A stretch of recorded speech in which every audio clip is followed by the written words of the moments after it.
Hi guys, তোমরা কেমন আছো? আশা করি ভালো আছো। আমি আবার সীমাসাগর শটে আবার একটা নতুন ব্লগ নিয়ে চলে আসলাম। আজকে এসেছি দক্ষিণেশ্বর। আর দেখো এখানে সাগর প্রসাদ নিয়ে লিফট থেকে নামছে। আমরা ওপরে উঠেছিলাম প্রসাদ কেনার জন্য। আর ওইখানে আমরা জুতো আর হেলমেট রাখলাম। আর এখানে দেখতে পেলে যত মত তত পথ, রামপ্রসাদের ছবি লাগানো। আর এদিকে দেখো সবাই মন্দিরের দিকে যাচ্ছে। আর আমরা গেছিলাম তখন কটা বাজে, 6টা বাজে, 6টা বাজে এরকম সময় গেছিলাম। আর তখন বিকেল আর বিকেলে একটু সুন্দর লাগছে দক্ষিণেশ্বরের মন্দিরটা দেখতে। আর এখন ভেতরে ঢুকে তো ফটো তোলা এলাও না, এই জন্য বাইরেতে তুলছিলাম। আর সাগর আর আমি যাচ্ছি প্রসাদ নিয়ে মন্দিরের দিকে পুজো দেওয়ার জন্য। আর এখানে রেখেছি জুতো আর ফোন, না শুধু ফোনটাই রেখেছি, জুতো আমরা ওপরে যেখানে প্রসাদ নিয়েছি সেখানে রেখেছি। তারপরে তো আর ভিডিও করা অ্যালাউ ছিল না ভেতরে গিয়ে, এই জন্য আর ভিডিও করতে পারিনি। সকালে আর রাত্রিবেলা পুজো দিয়ে তারপরে তোমরা ভিডিওটা দেখাচ্ছি। দেখো রাত্রের দৃশ্যটা কত সুন্দর, মায়ের মন্দিরটা লাগছে। আর নিচে দেখলে কতগুলো হাঁস খেলা করছে।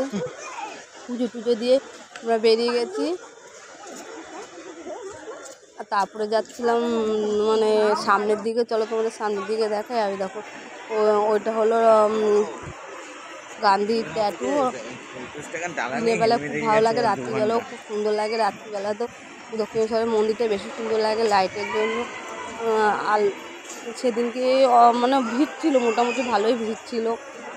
আর ওইদিকে দেখো সারদা মা বসে রয়েছে। সারদা মায়ের দক্ষিণেশ্বরে গঙ্গার দিকে যেতেই এখানে গেট, মায়ের মন্দিরের গেটের ওইদিকে সারদা মায়ের মন্দিরটা আছে। সারদা মা বসে আছে, কত সুন্দর। আর তারপরে আমরা সারদা মায়ের দিকে গিয়ে দেখে বাঁ দিক দিয়ে ঢুকে গেলাম গঙ্গার জল আনার জন্য। ডান দিকের গেটটা ওরা লক করে দিয়েছিল, এই জন্য ওইখানে রাত্রি হয়ে গেছিলো, যাওয়া যাচ্ছিল না। তার বাঁ দিক দিয়ে ঢুকেন। আর এদিকে দেখো একটা মন্দির আছে, ওই রাধাকৃষ্ণ মনে হয়, ওইটাও বন্ধ হয়ে গেছে, কারণ তখন 8:30 বেজে গেছে। 8টার মধ্যে দক্ষিণেশ্বর বন্ধ হয়ে যায়। আর আমাদের একটু লেট হয়েছিল, কারণ আমরা মায়ের আরতি দেখছিলাম।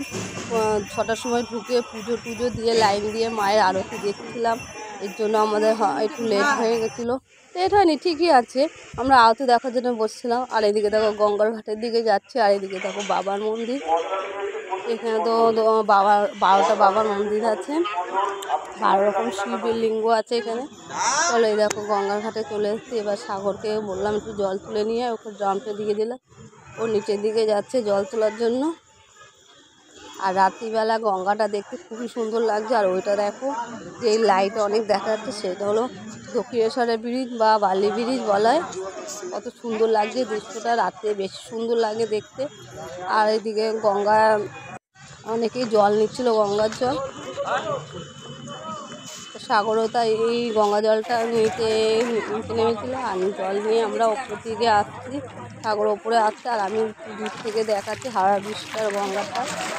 আমরাও একটু সামনের দিকে এগিয়ে গেছিলাম। এবার সাগর দেখতে পাচ্ছি জল পড়ছে।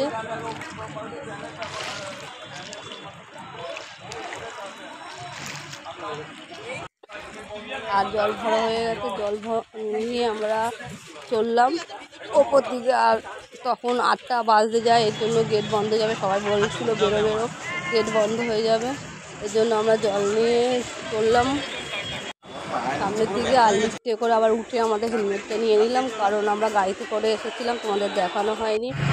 এই দেখো আমরা কাকুর বাড়ি